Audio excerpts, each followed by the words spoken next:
நேற்று வரைக்கும் இந்த களம் வந்து டிவிகே விசஸ் டிஎம்கே அப்படி இருந்துச்சு. ஆனா இனிமே இன்னைக்கு காலையில இருந்து நீங்க பாத்தீங்கன்னா அண்ணாமலை விசஸ் விஜய் அப்படின்னு களம் மாற போகுது. ஏன்னா படித்த இளைஞர்கள் எல்லாம் இனிமே அண்ணாமலை பக்கம் தான் வருவாங்க. ஏன்னா போன முறை பிஜேபிக்கு இடம் கொடுக்கல, அதனால அவங்க எல்லாம் மாறி போய் விஜய்க்கு ஓட்டு போட்டாங்க. அதனால இங்க இருக்க நடுத்தர வர்க்கம், அதே போல படித்தவர்கள், ஊழல் லஞ்சத்தை விரும்பாத இளைஞர்கள் எல்லாம் இனிமே அண்ணாமலை பக்கம் வருவாங்க. ஏன்னா வழக்கம் போல அவங்க சொல்றதுதான், உங்களுக்கு தமிழக வெற்றி கழகம் ஆரம்பிச்ச போதும் அதை பிஜேபி பி டீம்னாங்க. ஏன்னா அவங்க பாஜக வைத்து எந்த வார்த்தையும் பேச கிடையாது.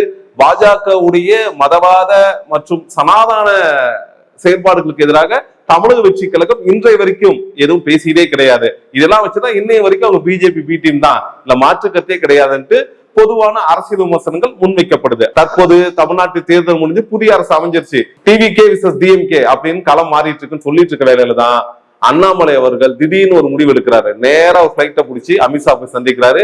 ஆனா ஊடகங்கள் எல்லாம் தெளிவாக ஒண்ணுதான் சொல்லியிருக்காங்க, அண்ணாமலை புதிய கட்சியை ஆரம்பிக்கிறார். அதே போல அண்ணாமலை அந்த பிஜேபியோட கருத்தாக்கத்திலிருந்து பிரிந்து வந்து தமிழ்நாட்டு சூழலையும் அரசியலை புரிஞ்சுக்கிட்டு மதசார்பற்ற ஒரு கட்சி ஆரம்பிக்கிறார், இளைஞருக்காக ஒரு கட்சி ஆரம்பிக்கிறார், ஊழலுக்கு எதிராக கட்சி ஆரம்பிக்கிறார். தொடர்ச்சியா வாட்ஸ்அப் ஸ்டேட்டஸ்களும் போஸ்டர்களும் ஓடிக்கிட்டே இருக்கு. அதுல ரொம்ப முத்தாய்ப்பா சென்னை, கோயம்புத்தூர் போன்ற இடங்கள்ல அண்ணாமலையால் உருவாக்கப்பட்ட ஆதரவாளர் கூட்டம் இருக்குல்ல, அந்த ஆதரவாளர் கூட்டம் 8 பிட்டு 10 பிட்டு போஸ்டர் அடிச்சு தலைவா வா தலைமை ஏற்க வாங்குற மாதிரி வாசகங்களை போட்டுட்டாங்க.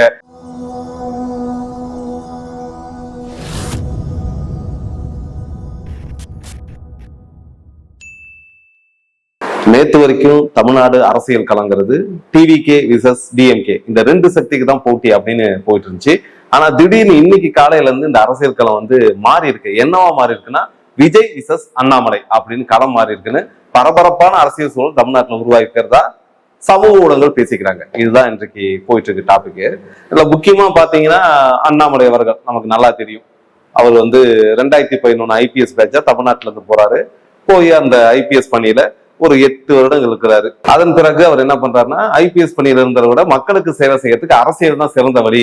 ஏன்னா ஐபிஎஸ்க்கு அதிகாரி பணி தானே. அதிகாரிகள் என்னன்னா எந்த ஆட்சியாளர் இருந்தாலும் அந்த ஆட்சியாளர் விருப்பத்திற்கேற்ப இந்திய அரசியலமைப்பு சட்டத்தின் துறையோட ஆட்சி செய்யணும். இதுதான் அவங்க வேலை தவிர இவங்க விருப்பத்துக்கு எதையும் அங்க செஞ்சிட முடியாது. பெருசா ஒரு சில சட்ட ஒழுங்கு விஷயங்களை கண்காணிக்கலாம், மற்றபடி வேற எந்த முடிவு எடுக்க முடியாது. ஆகவே மக்கள் பணி செய்யணும்னா அதுக்கு அரசியல் தானே ஒரே வழின்ட்டு திடீர்னு அவருக்கு ஒரு நாணோதயம் உருவாகுது. அந்த நாணோதயத்தின் வழிகாட்டில அவர் என்ன பண்றாருன்னா இருக்கலே சிறந்த கட்சி பாரதிய ஜனதா கட்சி தான். ஏன்னா அவர் ஐபிஎஸ் எல்லாம் படிச்சிருக்காருல்ல, அந்த அறிவெல்லாம் கொண்டு யோசிச்சு பார்த்து இந்தியாவிலே சிறந்த கட்சி பாரதிய ஜனதா கட்சி, ரெண்டாவது அதனைக்கு ஆளுங்கட்சியா இருக்கிறதுனால அந்த கட்சியில சேர்ந்துதான் மக்களுக்கு சேவை செய்ய முடியும் ஒரு தீர்க்கமான முடிவுக்கு வந்து சேர்றாரு. அதன் விளைவாக 2019 ஐபிஎஸ் பணியில இருந்து தன்னை விடுவிச்சு மக்கள் பணின்னு சொன்னவர் 2020 ஆகஸ்ட்ல பாரதிய ஜனதால தன்னை இணைச்சுக்கிறாரு. இணைந்த உடனேயே பாரதிய ஜனதா கட்சி தமிழ்நாட்டு துணைத் தலைவராக அவரை நியமிக்கிறாங்க. இதுதான் பெரிய கேள்வி கூத்து. ஏன்னா பாரதிய ஜனதா கட்சியை பொறுத்த வரைக்கும் என்ன சொல்லுவாங்கன்னா, நாங்க சங் பரிவாரங்கள் வெளிவந்தவங்க, நாங்களாம் ஆர்எஸ்எஸ் காரங்க, நாங்க ஆர்எஸ்எஸ் காரங்களுக்கு தியாகத்துக்கு தான் முதல் மதிப்பு. கட்சிக்காக யார் தியாகம் செஞ்சாங்களோ, கட்சிக்காக யார் இந்துத்துவ வழியில இருக்காங்களோ அவங்களுக்கு தான் முதல் மரியாதை, அவங்களுக்கு தான் பதவி எல்லாம் கிடைக்கும் தவிர திடீர்னு வந்து பிஜேபியில பதவி எல்லாம் கிடைக்காதுன்னு வாய்க்கிலேயே பேசிட்டு இருந்த அந்த பாரதிய ஜனதா 2020 அண்ணாமலை அவர்கள் சேர்ந்த உடனே அவருக்கு தமிழ்நாட்டின் துணைத் தலைவர் பதவியை கொடுக்குறாங்க. அதன் தொடர்ச்சியாக அடுத்து ஒரு வருஷம் தான் 2021 தமிழ்நாடு பிஜேபி தலைவராக அண்ணாமலை பொறுப்பேற்றுக் கொள்கிறார். இதுக்கப்புறம் தான் நம்ம பாக்குற இந்த சினிமா பட காட்சிகள் மாதிரி பாரதிய ஜனதா வளர்ச்சி இங்கு மிகைப்படுத்தி காட்டப்பட்டது. என்னன்னா இவர் வந்து ஒரு ஐபிஎஸ் கேடர், ரெண்டாவது இவர் ஐபிஎஸ் கேடரா இருந்தனால இந்த ஐஏஎஸ் ஐபிஎஸ் உயர் அதிகாரிகள் வட்டம் இருக்குல்ல, இதுல பல்வேறு நண்பர்கள் பல்வேறு குழுக்கள் இவருக்கு தொடர்பு இருக்கு.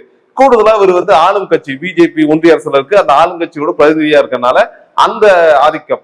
இதை தாண்டி அவருக்கு தனிப்பட்ட பள்ளி கால மற்றும் கல்லூரி கால நண்பர்கள் இவங்க எல்லாம் சேர்ந்துட்டு சோசியல் மீடியா ஹைப்பை வந்து ஆரம்பிக்கிறாங்க. என்ன ஆரம்பிக்கிறாங்கன்னா, தமிழ்நாட்டுல பிஜேபி கடுமையா வளர்ந்துகிட்டே இருக்குது. இந்த பிஜேபி வளர்றதுக்கு காரணமே அண்ணாமலை ஐபிஎஸ் இங்க வந்ததுக்கு அப்புறம் தான் பிஜேபின்னு ஒரு கட்சியை தமிழ்நாட்டுக்கு தெரிஞ்சது.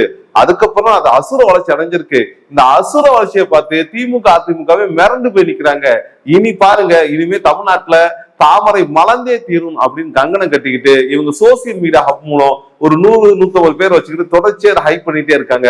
இந்த ஹைப் விளைவாக என்ன வந்து நடக்குதுன்னா, ஒன்றியத்துல இருக்கிற பிஜேபி அரசு யாரு மோடி மற்றும் அமித்ஷா கூட்டணி இவங்க என்ன நினைக்கிறாங்கன்னா, தமிழ்நாட்டுல நம்ம கட்சி உண்மையாலே வளர்ந்துருச்சு, அண்ணாமலை அவருக்கு கொடுத்த டார்கெட் நல்லா செஞ்சுட்டாரு, திராவிட கட்சிகளுக்கு எதிராக கழகம் இல்ல ஆட்சிங்கிற முழக்கத்துக்கு ஏற்றவாறு பிஜேபி ரொம்ப அதிகமா வளர்ந்துருச்சு. அதனால நாம அண்ணாமலை தலைமையில தேர்தலை எதிர்கொள்ளலாம் முடிவுக்கு வராங்க. அந்த கட்டம் தான் தமிழ்நாட்டுல 2021 சட்டமன்ற தேர்தல் வருது. சட்டமன்ற தேர்தல்ல அதிமுகவோட கூட்டணி அமைக்கிறாங்க. அதிமுக கூட பிஜேபி கூட்டணி அமைஞ்சு பல்வேறு இடங்களை போட்டிடுறாங்கல்ல. அதுல ரொம்ப ஹைலைட்டா பார்க்கப்பட்ட தொகுதி பாத்தீங்கன்னா அரவக்குறிச்சி. ஏன்னா அரவக்குறிச்சியில அண்ணாமலை போட்டிடுறாரு, கண்டிப்பா அவர் ஜெயிச்சிருவாரு. அதுவும் தமிழ்நாட்டிலேயே அதிக பெரும்பான்மை வாக்கு பெற்று ஜெயிக்கக்கூடிய ஒரு இளைஞராக, ஒரு ரிட்டையர் ஐபிஎஸ் ஆக அவர் வருவாரு அப்படின்னு பல்வேறு ஊடகங்கள் செய்தியெல்லாம் பரப்பி உண்மையாலுமே அது எதிர்த்தரப்புக்கு பெரிய ஜர்க்க குறிச்சி, ஒருவேளை ஜெயிச்சிருவாரோ அப்படின்னு. ஆனா தேர்தல் முடிவுகள் வெளிவந்த பொழுது வழக்கம் போல பிஜேபிக்கு என்ன கிடைக்குமோ அதுதான் உங்களுக்கு கிடைச்சது. அதை தாண்டி ஒண்ணும் கிடையாது.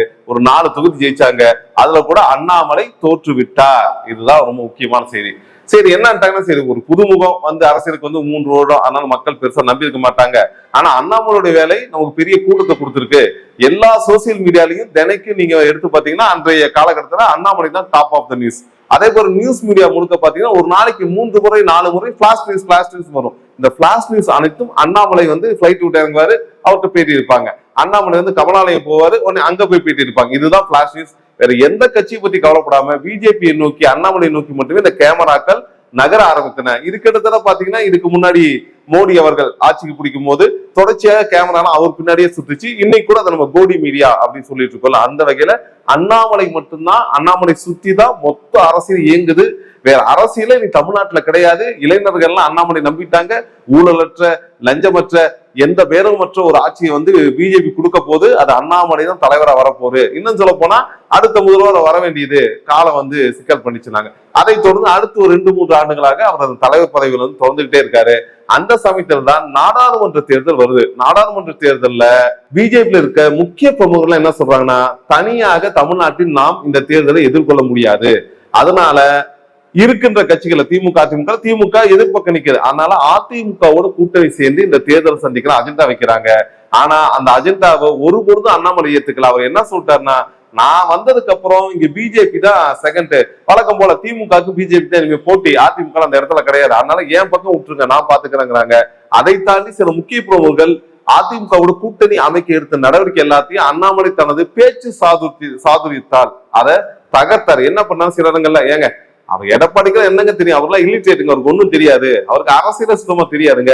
அடுத்த கட்டத்துல அதிமுக ஒரு கட்சியே இப்ப இல்ல, அவங்களே எல்லாம் 4 பேர் அடிச்சிட்டு இருக்காங்க, நீங்க ஏன் கவலைப்படுறீங்க? அதனால அதிமுகவுடைய இடத்தை கண்டிப்பாக பிஜேபி நிரப்பும், என்கிட்ட பொறுப்பை நம்பி கொடுங்கன்னு சொல்லி அவங்க ஒன்றிய தலைமைகள் வழக்கம் போல விஸ்வகுரு மோடி மற்றும் அமித்ஷா கும்பல் இதை ஏத்துக்கிட்டு, சரி இந்த முறை நாடாளுமன்ற தேர்தலை பாஜக தனி கூட்டணியை எதிர்கொள்ளும், பாட்டாளி மக்கள் கட்சி, தமிழ் மாநில காங்கிரஸ், இப்படி சர்வதேச கட்சிகளெல்லாம் சேர்ந்து அந்த 2024 நாடாளுமன்ற தேர்தலை எதிர்கொள்றாங்க. தேர்தல் முடிவுகள் வழக்கம் போல பிஜேபிக்கு ஒரு இடம் கூட கிடைக்கல. இதுல பெரிய சிக்கல் என்ன, பிஜேபி சார்பாக மிகவும் எதிர்பார்க்கப்பட்டு கோயம்புத்தூர் தொகுதியில நிற்க வைக்கப்பட்ட அண்ணாமலை அவர்கள் கடுமையான தோல்வியை தழுவினாரு. ஏன்னா அண்ணாமலைக்கு எதிராக திமுகவால் நிறுத்தப்பட்ட வேட்பாளர் பெரிய அறிமுகம் இல்லை. அவர் ஏற்கனவே அதிமுக இருந்து அப்பதான் திமுக வந்திருந்தாரு. அதனால அது வெற்றி பெறுவாராங்கிற சந்தேகம் இருந்துச்சு. கண்டிப்பா ஒரு 3 லட்சம் வாக்குல ஜெயிப்பார் அப்படிங்கிற கருத்து வச்சப்ப அங்கேயும் அண்ணாமலை தோற்று. ஆகவே 2 தேர்தல் நிக்கிறது, சட்டமன்ற தேர்தலையும் அண்ணாமலை தோல்வி தெரிவித்தாரு, நாடாளுமன்ற தேர்தலையும் அண்ணாமலை தோல்வி தெரிவிட்டாங்க. அதுக்கப்புறம் தான் பிஜேபியில இருக்க எல்லாம் திரும்பி பாக்குறாங்க, ஓ இங்க ஏதோ தப்பு நடக்குது. அதுக்கப்புறம் தேடி பாக்குறது தான் தனக்குத்தானே ஆளை வச்சுக்கிட்டு, தனக்குத்தானே டீம் வச்சுக்கிட்டு, இந்த சோசியல் இன்ஃபுளுசஸ் வச்சுக்கிட்டு தான் பிஜேபியில ஒரு பெரிய ஆளு, தமிழ்நாட்டிலே நான் தான் அரசியல் நடத்திட்டு இருக்கேன்னு ஒரு ஹைப்பர் உருவாக்கிருக்காருன்னு அந்த தலைமை புரிஞ்சுக்கிட்டு இவரை தலைமை பொறுப்பு விடுவிக்கிறாங்க. தலைமை பொறுப்பை விடுவிச்சுட்டு இவருக்கு பார்த்தா நயினா நாகேந்திரன் வராரு. நயினா நாகேந்திரன் பிஜேபி தலைமை ஏற்றது தமிழ்நாட்டுல அண்ணாமலை அவரோட ஒட்டவே இல்லை. ஏன்னா எப்படி பார்த்தாலும் நயினா நாகேந்திரன் இதற்கு முன்னாடி அதிமுகவில் பயணித்தவர், ஆனா அவருக்கு ஒட்டவே இல்லை. அதே போல பல்வேறு இடங்கள்ல பிஜேபிக்கு எதிரான கருத்தை அண்ணாமலை பேசிட்டு வந்தாரு. இந்த சூழல்ல தான் இந்த 2026 சட்டமன்ற தேர்தல் அப்ப பிஜேபியில எப்படி இவருக்கு சீட்டு கொடுப்பாங்க, இவர் எம்எல்ஏ ஆவாரு அப்படின்னு அண்ணாமலை கனவு கண்டுட்டு இருந்தாரு. ஆனால் பிஜேபி தலைமை இருக்கிற சூழலை புரிஞ்சுக்கிட்டு அண்ணாமலைக்கு போட்டியிடு வாய்ப்பை கொடுக்கல. அதுக்கு மேல என்ன சொல்லிட்டாங்கன்னா, ஒரு 6 தொகுதியோட தேர்தல் பார்வையெல்லாம் நீங்க இருங்கன்னப்ப அதெல்லாம் என்னால பார்க்க முடியாது அப்படின்னு அண்ணாமலை ஒதுங்கிட்டு அப்பவே சொன்னாங்க, அண்ணாமலை தனியா ஒரு கட்சி தரங்க போறாரு பார்த்தே இருங்கன்னு. ஆனா தேர்தல் நேரத்தில் நடக்கல. அதையெல்லாம் தாண்டி தற்போது தமிழ்நாட்டு தேர்தல் முடிஞ்சு புதிய அரசு அமைஞ்சிருச்சு. டிவிகே விசஸ் டிஎம்கே அப்படின்னு களம் மாறிட்டு இருக்குன்னு சொல்லிட்டு இருக்க வேலையில தான் அண்ணாமலை அவர்கள் திடீர்னு ஒரு முடிவு எடுக்கிறாரு. நேரா ஃபிளைட்டை பிடிச்சி அமித்ஷா போய் சந்திக்கிறாரு. அமித்ஷா கிட்ட சிரிச்சு பேசி கொஞ்சம் குழாவி ரிசைக்னேஷன் லெட்டர் கொடுக்குறாரு. இது வரைக்கும் ரிசைக்னேஷன் லெட்டர் கொடுக்குறவங்களாம் போய் பம்பி கொடுத்துட்டு வருமா, இல்லைன்னா கோவமா 2 அறிக்கை விட்டுட்டு நீ எல்லாம் கட்சியாடா அவங்க இருக்கவன வெளியே வருவான். ஆனா வரலாற்றிலேயே முதல் முறையாக கொஞ்சி பேசி சிரித்து மகிழ்ந்து ரெசிக்னேஷன் லெட்டர் கொடுக்கப்பட்ட ஒரே ஒரு காட்சி அண்ணாமலை அவர்களுடைய ராஜினாமா கடிதம் தான். அந்த கடிதத்தையும் அமித்ஷா எந்த மறுபூசலாம் வாங்கி வச்சுக்கிட்டாரு. இதுவரைக்கும் பிஜேபி முடிவு தெரிவிக்கல இவரை வெளியேற்றிட்டமா வச்சிருக்கமான்ட்டு. அதே நேரத்துல தமிழ்நாட்டு தலைமையா இருக்க நயினா நாகேந்திரன் போய் அமித்ஷா சந்திச்சு வந்துடுறாரு. அதை பத்தி எந்த தகவலும் இல்லை. ஆனா ஊடகங்கள் எல்லாம் தெளிவாக ஒண்ணுதான் சொல்லியிருக்காங்க, அண்ணாமலை புதிய கட்சியை ஆரம்பிக்கிறார். அதே போல அண்ணாமலை அந்த பிஜேபியோட கருத்தாக்கத்திலிருந்து பிரிந்து வந்து தமிழ்நாட்டு சூழலையும் அரசியலை புரிஞ்சுக்கிட்டு மதசார்பற்ற ஒரு கட்சி ஆரம்பிக்கிறார், இளைஞருக்காக ஒரு கட்சி ஆரம்பிக்கிறார், ஊழலுக்கு எதிராக கட்சி ஆரம்பிக்கிறார். தொடர்ச்சியா வாட்ஸ்அப் ஸ்டேட்டஸ்களும் போஸ்டர்களும் ஓடிக்கிட்டே இருக்கு. அதுல ரொம்ப முத்தாய்ப்பா சென்னை, கோயம்புத்தூர் போன்ற இடங்கள்ல அண்ணாமலையால் உருவாக்கப்பட்ட ஆதரவாளர் கூட்டம் இருக்குல்ல, அந்த ஆதரவாளர் கூட்டம் 8 பிட்டு 10 பிட்டு போஸ்டர் அடிச்சு தலைவா வா தலைமை ஏற்க வாங்குற மாதிரி வாசகங்களை போட்டுட்டாங்க. ஆனா இது வரைக்கும் அண்ணாமலை வெளிப்படையாக நான் அரசியல் கட்சி புதிதாக ஆரம்பிக்க போறேன்னு சொல்லல. அதற்கு மாறுபட்ட கருத்தாக இல்ல புதிய அரசியல் இங்க அவசியமாக இருக்குங்கிற மாதிரி கருத்துக்களை தெரிவிச்சிட்டு இருக்காரு.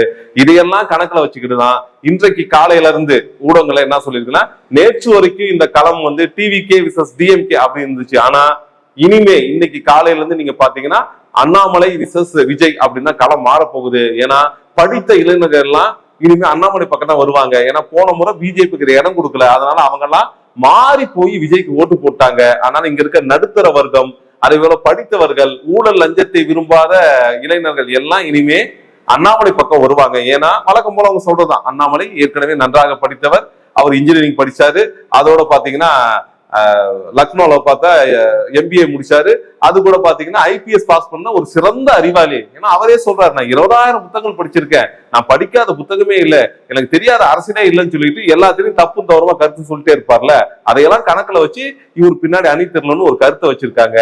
அதன் காரணமாக இன்றைய காலையில இருந்து தொடர்ச்சியாக சமூக ஊடகங்கள் மற்றும் ஊடகங்கள்ல களம் மாறிட்டு இருக்குது, அண்ணாமலை அரசியலுக்கு வராரு அப்படிங்கிறாங்க.